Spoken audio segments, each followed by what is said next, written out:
Слава Ісусу Христу і мир вам, дорогі брати і сестри. Вітаю із першим днем зими усіх, 1 грудня, благословенного мирного тижня Божого захисту. Дуже важливо не втратити надію в такі буремні, нелегкі часи. Працювати потрібно, необхідно.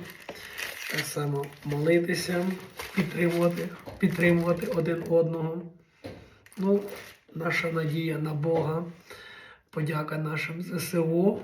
А ми потихеньку працюємо, щоб щось мати.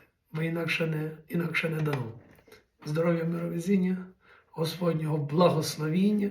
Я на роботі в агрофірмі. Зараз їду підписувати угоди мої дві. Одну на Харків, одну тут на місці. У громаді Лановецькій. До зустрічі 21 годині. Зустрінемося на читанні Божого Слова. Та й всього найкращого. З Богом. Слава Ісусу Христу!